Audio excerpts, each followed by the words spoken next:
Hi everyone, 你们好. Welcome back to another episode of Growing Up with Chinese, 成长汉语. First off, I'd like to thank all of you who wrote in after watching our first show. It really is great to hear from you, and very helpful to all of us working on the show. So keep your comments and questions coming our way. After today's show, I'll be able to thank all of you in Chinese, because our topic for today is, that's right, thank yous. Now, last time we met Xiaoming and saw how he greeted different people using the phrases 你好, hello, 你们好, hello everyone, 爷爷早上好, good morning grandfather, and 您好, hello, using the formal you. Today, we're going to meet Mike as he makes his way to Xiaoming's apartment accompanied by his teacher. And yes, he has a lot of thank yous to be handing out today. Let's take a look.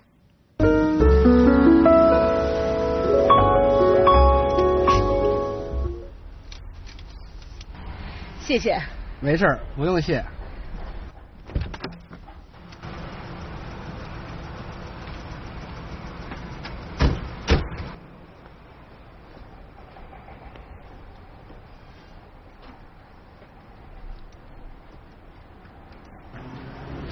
谢谢。谢谢。不客气。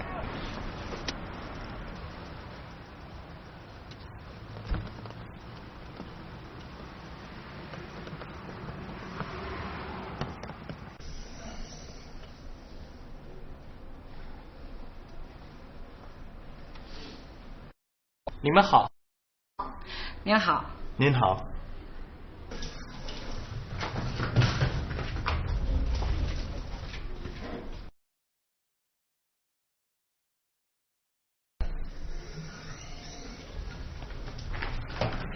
谢谢您。嗨，没事儿，不客气。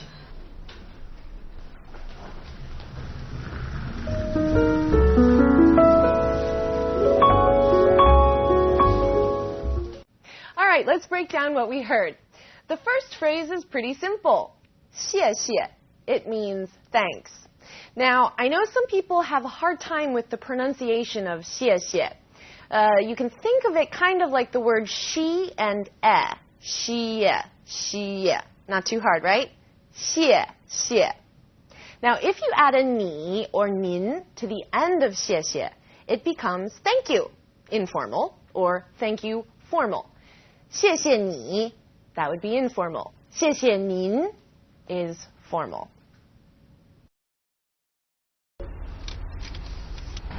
谢谢。没事儿，不用谢。不用谢. This means you're welcome. 不 is the negative, or no. 用 is a verb we will cover many, many times, and in this context, it means need. So put together, 不用 means no need. So 不用谢 literally is no need to thank, or no thanks necessary, or you're welcome. 谢谢。没事儿，不用谢。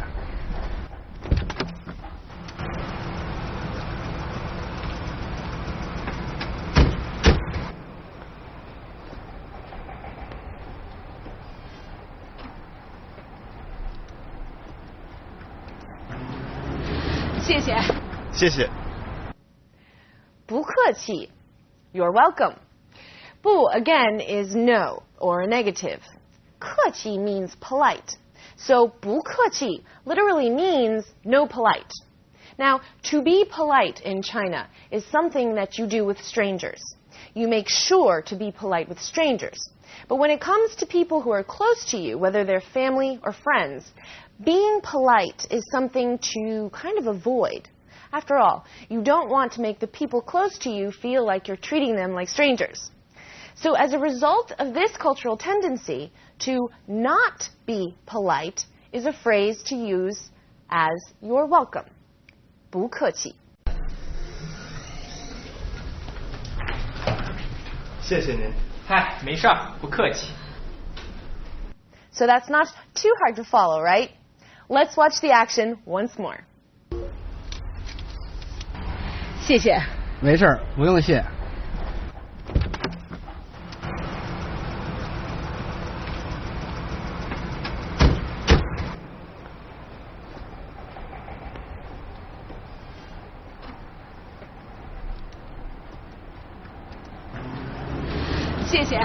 谢谢。不客气。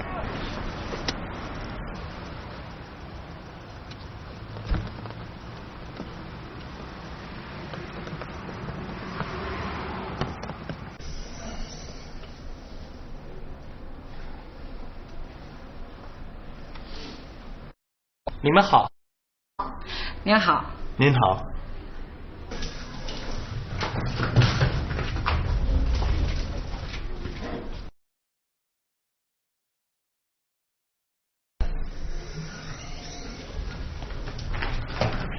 谢谢您。嗨，没事儿，不客气。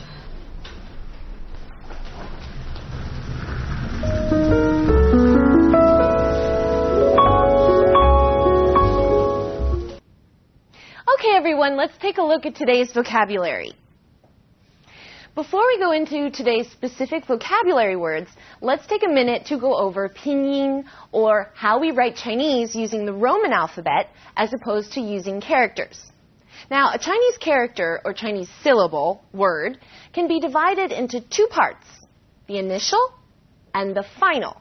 For example, let's take a look. Ming.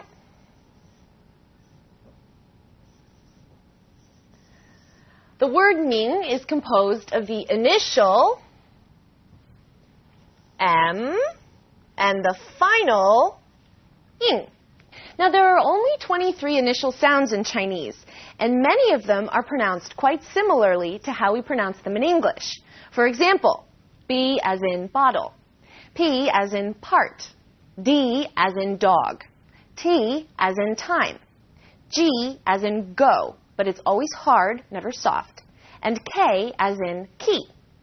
Now, there are more similar sounds, but instead of listing all of them for you, let's go over some of the initial sounds that aren't so similar. For example, Z as in zang or zeng. Its pronunciation is quite similar to the DS sound in English, like cards, but you need to move the tip of your tongue closer to the back of your teeth. Zang, zeng. Okay, C as in cang or ceng. It's similar to the TS in its, cang. Now here's an interesting one. Q as in qiu or qiong. It's similar to the CH sound in English, kind of like a chu, qiong. ZH as in zhang or zhou. Think of the J sound in judge, and you've got this one, zhang. Now X as in xing or xie. Now this sound is somewhere in the middle of SH and S. And this one's a bit tricky because the initial SH is pronounced like sh is in English. X is somewhere in the middle. So let's take shang and xia as an example. Here are the two words. Shang and xia.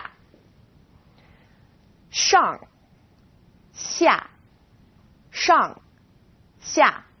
Can you hear the difference? It's not major, I know, but it is there and it'll come with practice. We also have R as in rang or rou. It's quite similar to the R sound in run, but the R is a little softer. So try moving your tongue more to the back of your mouth. Rang, rou. Okay, now for a complete list of all the initials in pinyin, you can find them online on our website. They will be coming up as we move along in our shows, though, so you will all have plenty of time to practice. For now, let's go into our vocabulary words of the day. 不, no, or used with other characters to make something negative. 不. 谢谢, thank you. 谢谢. 用, to use. 用. 客气, polite. 客气. Can any of you remember some of the first words your parents or family members taught you when you were small? I'm sure it's different for everyone, But if I had to guess, thank you is probably among your list of words. In many cultures, thank you is probably a phrase that you say the most every day. If someone holds a door for you, you say thank you. If you order something to eat at a restaurant, you say thank you to your server. If your parents do something for you, you say thank you. I can remember when I was small, my mom said to me after someone gave me something, "What do you say?" And I said, "Thank you."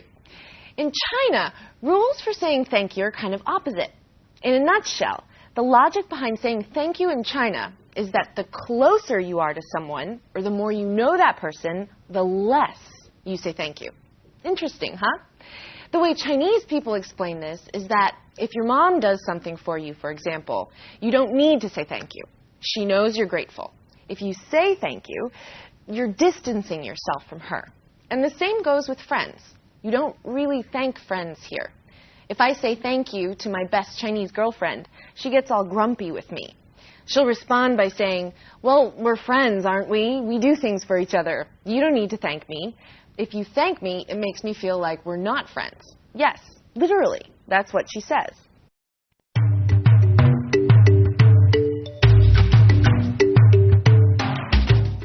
All right, that wraps up our cultural spotlight section for this show. And now, let's move into some language points. We have a tone alert for 不. When used on its own, 不 is fourth tone, 不. When 不 is used before another fourth tone, it becomes second tone, 不谢 or 不用谢. Can you hear how it changed? Now, this specific rule doesn't apply to two fourth tones all across the board. Remember how we discussed two third tones turn into second and third, like 你好, right? That's an all across the board rule. In this case, 不 is special. It's an exception in the world of fourth tones. 不谢, 不客气, 不用谢. Don't worry. We'll go over it again in episodes to come. Let's look at some examples first. 谢谢你，兰兰。爷爷，不用谢。谢谢你，兰兰。 Mike， 不用谢。客气. Now, there's no definite rule for when a fourth tone turns neutral. And if you were to say 谢谢 or 客气 as two definite fourth tones, people would still have no problem understanding what you're saying. It's more of a feeling kind of rule, which I know when you're learning a new language can be very frustrating. It's always nice to have clear rules for when things change. But don't worry. We'll try to go over this kind of change as much as we possibly can, and soon you'll all have an instinctive feeling for when a neutral tone is needed. Let's look at some examples. 小明，谢谢你。哈哈，不客气。谢谢你，兰兰。老师，不客气。 The taxi driver said, 没事, when Mike's teacher thanked him for helping with Mike's bag. 没事 means it's nothing. That's all right. Just like we could say in English, that's okay, you're welcome, or it's nothing, you don't need to thank me. You can say 没事，不用谢, or 没事，不客气 in Chinese. 你的钱包。谢谢你。没事儿。谢谢你。没事儿。 Okay, that brings us to the end of today's show. I hope you all had fun. Now, don't forget to visit our website for reviewing or simply for fun. And please keep your feedback coming in. See you all next time. 加油，再见。